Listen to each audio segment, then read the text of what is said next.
and his wife their honeymoon. Who?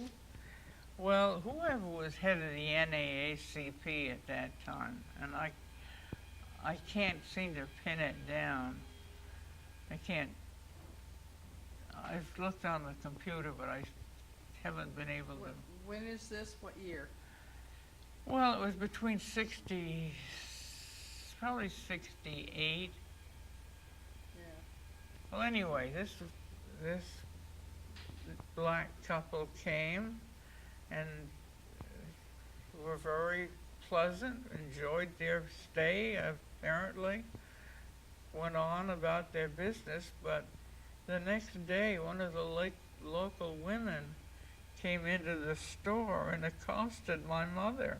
And she said, "What do you mean, letting those people come and stay?" She said, "You know, the next thing we know, Brookfield is going to be half black."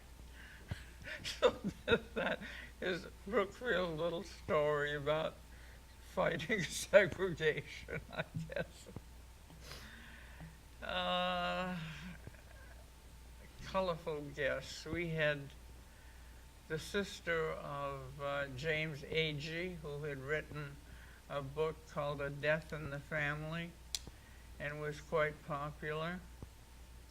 Our job was to keep her sober so that it was safe for her to ride on a horse. Who was matching up riders in the groups that they sent out? Well, it depends. Whoever Kit did it while we had Green Trails, and Jesse always hired Tim Tracy was a fellow from one of the big stables in New York City, and he was with us for, I don't know, 4 or 5 years. Which brings up a story. Jesse had a blind jumper, and I remember. Tim Tracy and that horse had such a rapport that they took the horse to horse shows and jumped her blind. Think of the trust. Yeah, the trust, the man, the trust in the horse, and the horse, the trust in the man. That, a horse loses sight of the jump 3 feet out, and to add being blind, so he doesn't even see the approach. And to have that kind of trust, that's amazing. We have to give credit to the horse, never mind the rider. God. Yeah. How many horses were in the barn then at the height? Oh, about 20. Because I remember a lot. Oh, I know a story. Jesse told me when I was a kid, and I always remembered this in the later years when I was a 4-H leader with a horse club. She said Honeysuckle was her favorite horse, and she'd had her since she was a colt, or filly.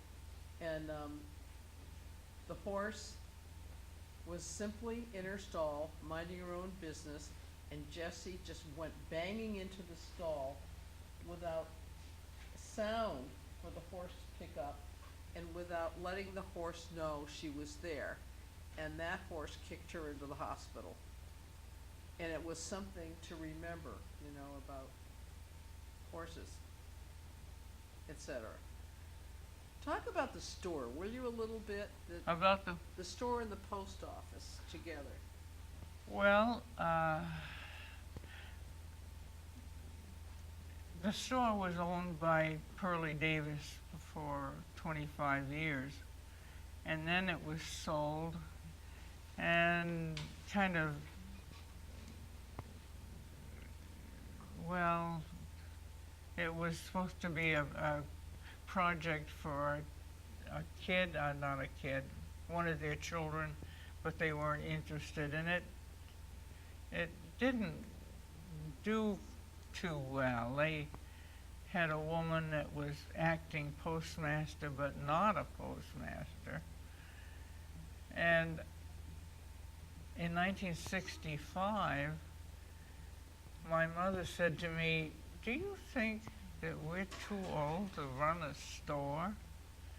And I said, of course not. I went away for a week, and when I came back, they owned the store. And Dad went on to become postmaster. But Jessie had a role in that because she said, you know, Vermont has been Republican for 100 years, and things are going to change. And if you were wise, you'd become a Democrat at this point. Well, he did. And he and Jessie went to JFK's inauguration. I've got the invitation that they received. So they were successful in the store. My mother, they called the mayor because she was there and settled. She was always somebody you could talk to. She settled disputes and made things easier, paved the way. But she started a Vermont Products business because they were trying to get volume enough in the post office to keep it a level 3 post office. So they were selling stamps to Jim Gerard's business in New York City, and running this Vermont business and doing everything they could to get volume out of the post office. Jim Gerard had a publishing company in Brookfield. He was a great addition to the town. Can you tell us what Green Trails looked like? Excuse me? Can you tell us what Green Trails looked like? He was also at Green Trail? What it looks like. What it looks like at Green Trail? Trails. Just, yeah, Right, physically describe it. right now? Then, Well, the main house on the road, the main road, was the Fisk house. That was Jessie's mother's house. And she bought out the interest of her brother and sister. And then with the idea of starting Green Trails. There was a house and barn on the hill in back of the Fisk house. She bought that. And that was always called the trailer because it trailed afterwards. The next thing she bought was the fork shop, which had been really not used for several years, but had been heavily used. It had been a brewery, started out as a brewery, had been a sawmill, had been they'd ended up a factory where they made pitchforks, hay forks, things like that, tools to handle ice and to handle logs with. And that had stopped, that had closed. And Brookfield, when we came in 1939, at least half of it was empty.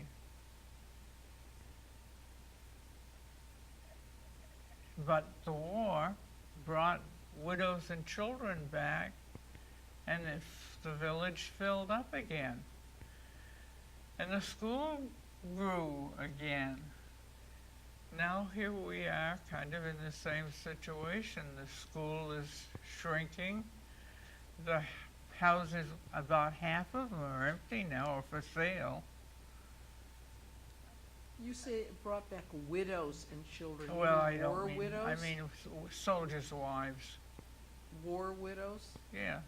Oh, Yeah, come to stay here, you know, but their folks were here and it was oh. a safe place and a cheaper place to live. You know, for the people watching this, it was the 1850s, thereabouts, that Brookfield was really a going concern.